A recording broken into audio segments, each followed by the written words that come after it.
काम है जो राष्ट्र के लिए और समाज के लिए, धर्म के लिए जो कोई लोग अपना योगदान देता है वो कुछ बिरले हुआ करते हैं और उनकी कुछ संख्या में गिनती हुआ करती है, वो भीड़ का हिस्सा नहीं हो सकती। इसलिए आप सब उसी में से और यहाँ पर उपस्थित हुए हैं, आपको यहाँ पर बुलाया गया है। ये एक बहुत ही सुखद और अच्छा प्रयत्न यहाँ हमारे स्वयंसेवक बंधुओं ने प्रारंभ किया है।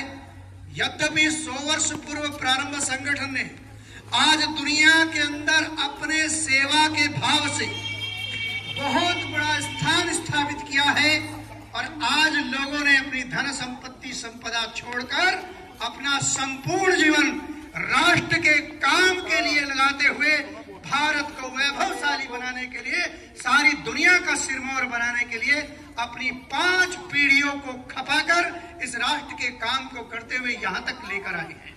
उसी श्रृंखला में हमारे कांधले में भी एक छोटा सा ये सेवा का काम प्रारंभ हुआ है। बहुत सारे काम तो लोग उत्साह में प्रारंभ कर देते हैं, लेकिन अगर वो दीर्घ काल तक नहीं चलेंगे तो उनका परिणाम शून्य रहता है।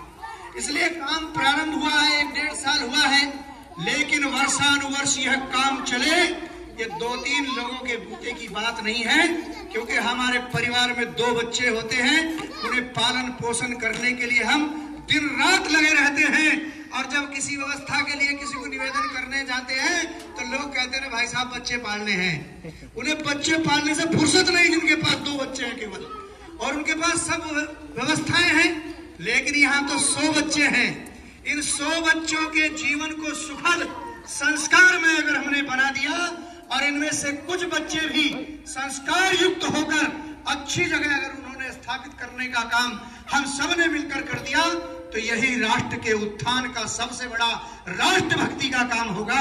इसमें आप सब लोग अपना निश्चित रूप से योगदान देंगे, ऐसा मेरा आप सबसे निवेदन है।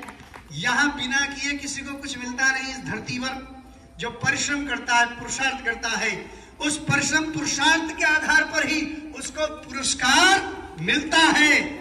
किया तो सब नहीं होगा परिश्रम और पुरुषार्थ, लेकिन जिन्होंने दौड़ में, कबड्डी में, तलवार में जो भी यहाँ पर हमने आयोजन किए हैं उनमें प्रथम और द्वितीय स्थान प्राप्त किया है, उन सबको एक सम्मान रूप में यहाँ से और एक पुरस्कार मिला है। जिन बच्चों का स्थान नहीं आया वो अगले समय के लिए प्रयत्न करेंगे। अभी आदरणीय हमारे गुलशन खन्ना जी, जिन्होंने अपनी पहचान अपनी कोकिला वाणी से, अपने कंठ से धर्म और संस्कार के ऐसे शब्द का योगदान देते हुए अपने एक विशेष पहचान यहाँ बनाने का काम किया है। बंधुओं, मैं ऐसे ही आप सबको निवेदन करना चाहता हूँ, बच्चों आपको भी निवेदन करना चाहता हूँ। उन्होंने कुछ प्रश्न यहाँ किए, मेरे संस्कार केंद्र का संचालन करने वाले और सभी बंधु मिलकर के बैठ कर के कुछ ऐसी व्यवस्थाएं निर्माण करेंगे। अब जैसे इन्होंने तलवार चलाई तो कौन ऐसी वीरांगना थी जिसने तलवार के दम पर और अंग्रेजों के दांत खट्टे करा दिए, उसके विषय में बताना। ऐसी अभी एक और श्रृंखला प्रारंभ की है सोशल मीडिया पर, आप सबसे भी निवेदन है उसे देखें। जिन्होंने गत 1000 वर्षों में, मैं 70 साल की आजादी की बात नहीं कर रहा हूं, 3000 साल पूर्व का भारत कैसा था वैसा भारत पुनर्बनाना है। और 1000 से अधिक साल में देश के जब भी आक्रमणकारियों के और आधिपत्य में देश रहा है, 1000 काल खंड में जिन्होंने अपना योगदान दिया है, अपना बलिदान दिया है, चाहे वे माता बहनें रही हो और चाहे वो भाई रहे हो, पुरुष रहे हो, जिन्होंने वीरता के आधार पर और पराक्रम दिखाने का काम किया और देश के शत्रुओं के साथ लड़कर या तो विजयी हुए या वो वीर गति को प्राप्त हुए। ऐसी एक श्रृंखला सोशल मीडिया पर और कुछ लोगों ने मिलकर बहुत सुंदर श्रृंखला और प्रारंभ की है। एक स्वरूप में एक पात्र आता है और वह अपने विषय में बताता है। जैसे मैं झांसी की रानी हूँ, मैंने 1857 की क्रांति में और अंग्रेजों के साथ लड़कर अपने देश की रक्षा की, ऐसी वो प्रस्तुति और झांसी की रानी के रूप में दे रही है। ऐसी एक दर्जनों श्रृंखला और उन्होंने बनाई है कि केवल एक झांसी की रानी नहीं, ऐसी सैकड़ों माताएं बहनें थी जिन्होंने अपने घर परिवार की परवाह न करते हुए राष्ट्र के स्वाभिमान के लिए, भारत मां के सम्मान के लिए, आने वाली पीढ़ी को संरक्षण और सुरक्षा प्रदान करने के लिए अपने प्राणों की आहुति देकर अपने देश और राष्ट्र के लिए काम किया है। ऐसे ही एक बड़ी श्रृंखला, वह तो हजारों में जाएगी। अपने देश के भारत मां के बेटों ने अपना घर-बार त्याग कर और घर रहते हुए भी अपना सर्वस्व लगाकर इस राष्ट्र के मान सम्मान और स्वाभिमान के लिए अपने जीवन को समर्पित किया है। वो इस पीढ़ी के सामने सारी प्रस्तुति आए, उनके नाम आए, उन्होंने किस सन में किसके साथ लड़ करके माता भूमि और पुत्रोहम का यह कर्तव्य पूर्ण करते हुए, ये धरती, ये भारत हमारी माता है, हम इसके पुत्र हैं और हम इस पर ही बलिदान हो जाएंगे, ऐसी जिन्होंने अपना आदर्श प्रस्तुत किया है, ऐसी एक बड़ी श्रृंखला हम उसे एकत्रित करके गौरव जी और हमारे बिट्टू जी तो यहाँ बच्चों को से अगर दिखाएंगे तो बच्चों के अंदर एक उत्साह और गौरव का निर्माण होगा और यह भी भावी भारत का आधार बन सकेंगे। ऐसा आप सबको निवेदन करते हुए इन बच्चों ने जिन्होंने पुरस्कार प्राप्त किए उन्हें बहुत आशीर्वाद, शुभकामनाएं।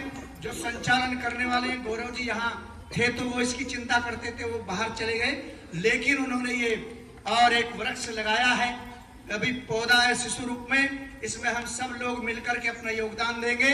आज उनकी जगह बिट्टू जी और आगे कोई और सब मिलकर के इसमें अपना सहयोग दें और जब बुलाएं निमंत्रण पर तभी नहीं आए। कभी कभी संस्कार केंद्र के समय में भी हम यहाँ के सम्मानित नागरिक बंधु जब आपके पास समय हो इस संस्कार केंद्र में आ सकते हैं और बच्चों को जैसे आदरणीय गुलशन जी ने ये तो पेन लेकर के आए, ऐसा कोई छोटा एक उपहार लेकर आ सकते हैं, हर सप्ताह आ सकते हैं और बच्चों को ऐसे प्रति प्रसन्न करके उनका विकास करने के लिए आप भी अपना योगदान 15-20 मिनट में और यहाँ आकर दे सकते हैं।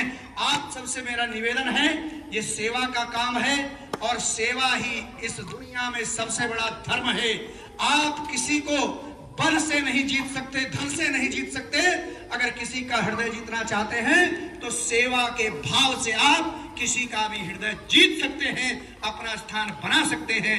इसलिए ये केवल बच्चों का सेवा का काम नहीं है, ये राष्ट्र की भावी पीढ़ी संस्कार युक्त हो और हमारा भारत भावी भारत बन सके, उसके निर्माण में इस संस्कार केंद्र का बड़ा योगदान भविष्य में हो सकता है, ऐसा मेरा विश्वास है।